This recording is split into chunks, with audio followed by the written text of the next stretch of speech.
Hello again and welcome back to the channel. Today we're going to take a look at a vehicle in the Star Wars universe. This is from the Young Jedi Adventures. It's the Crimson Firehawk.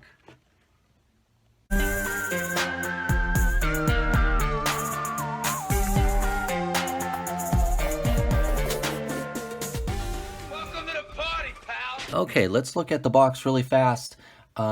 I have seen on Instagram, that's why I picked this up, that this does work quite well with 375 118 scale action figures. The figure that it comes with, actually, this girl here, she is 4 inches, just to give you a sense of scale, and it does come with this little robot as well. Probably will be keeping the robot and using him, not so much the figure.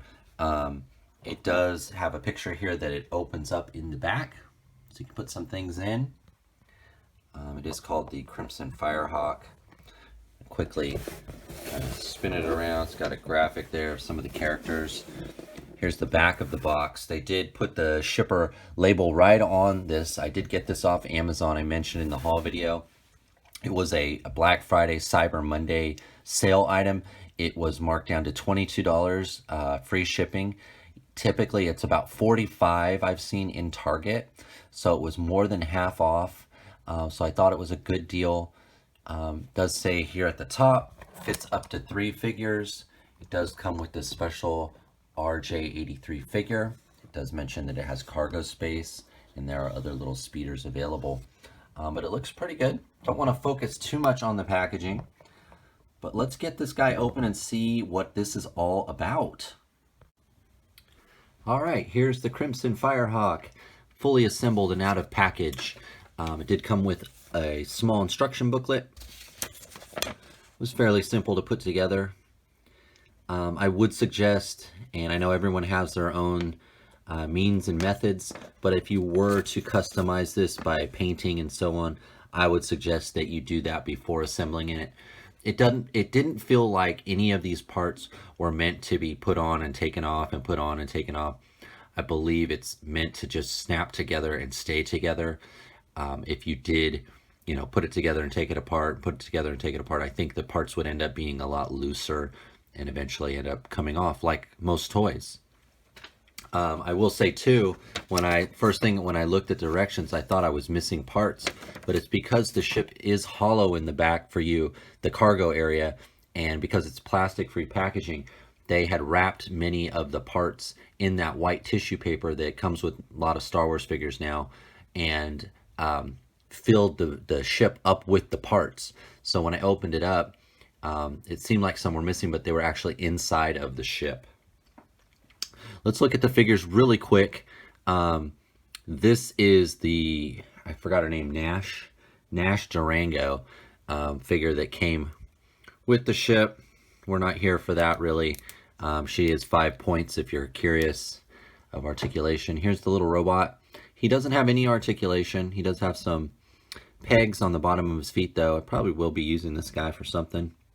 He's kind of cute. He's just a droid, just a robot. So the ship, very nice. I think for the $22 that I got it for, it was a good deal. I don't know about $45, $50. It is a lot of plastic. And it looks pretty good. Like I don't feel like I want to paint this. Maybe some weathering on the back here, on the sort of plastic gray parts. But I actually like the cleanness of how it looks, and it reminds me a lot of something that would have been in Phantom Menace, before the Empire, when like the Republic, Qui-Gon Jinn, the opening scene of Phantom Menace.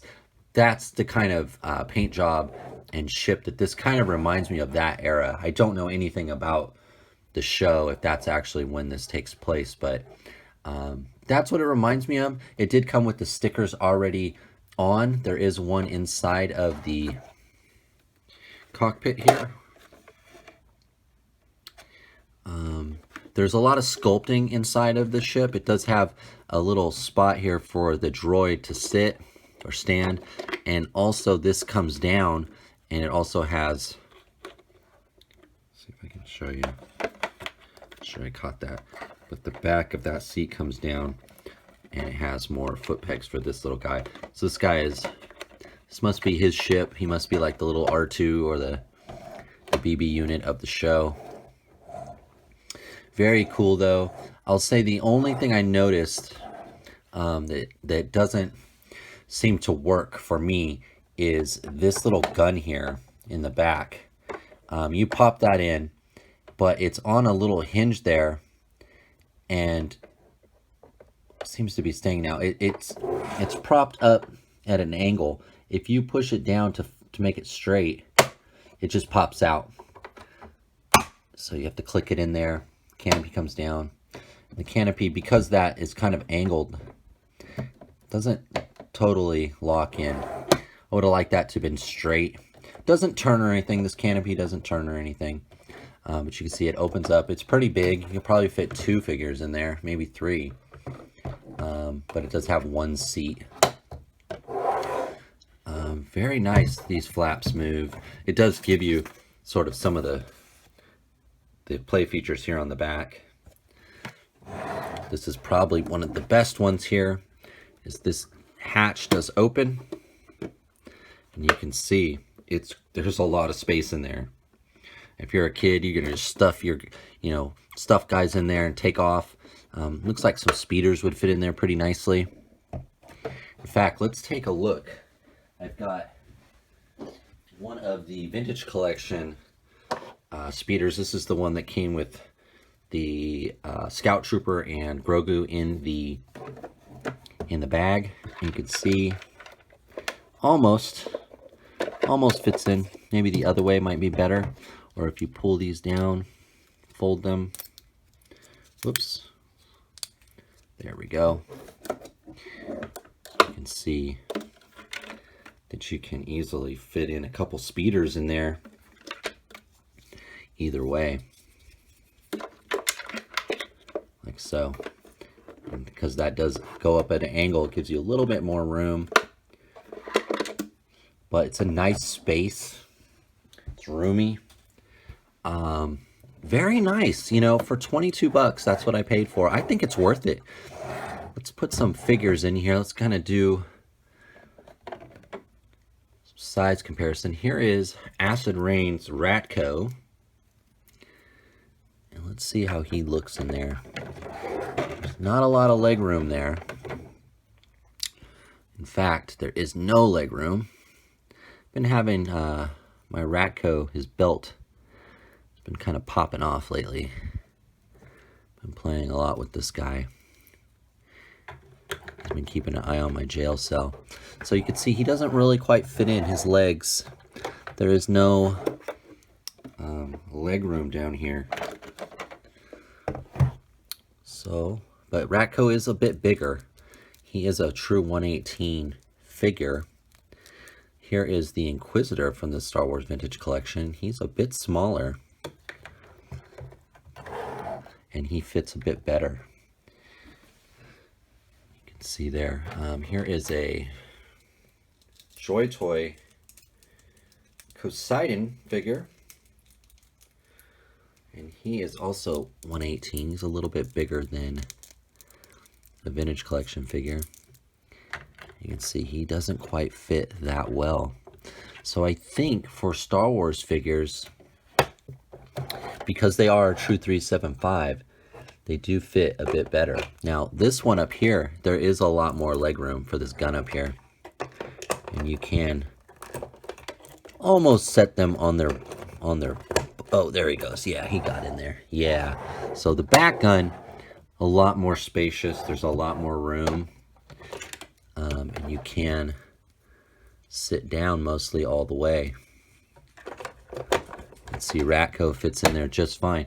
So the front cockpit, a little small with the leg room.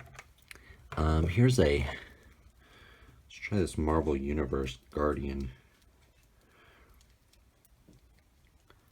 Yeah, he doesn't have the right hips to really get in there. Almost. Let's see, who else do I have here that might fit? We've got oh, this guy might look good in there. Here's a vintage collection Emperor's Guard. He is also 375. And he's kind of got the right colors and everything. Yeah, and you can see he fits fine. So I think this ship, you know, it's better for 375 Star Wars Vintage Collection figures than, say, Joy Toy or Acid Rain, or even like Marvel Universe figures. But that's really just in the front here. The back is way more spacious, and you can fit an Acid Rain or a Joy Toy figure back there.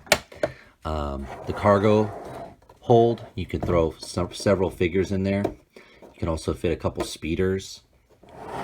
Overall, I think it's a really good ship. For 22 bucks, I think it was a good deal. And I would like to get another one, actually. I think 2 of these together would look good. It could be like a police force or some kind of security force. And, you know, if they got even cheaper, a third one that I might try to customize and do some paint on or something. But I do actually like this paint job. I like it. I like the cleanness of it.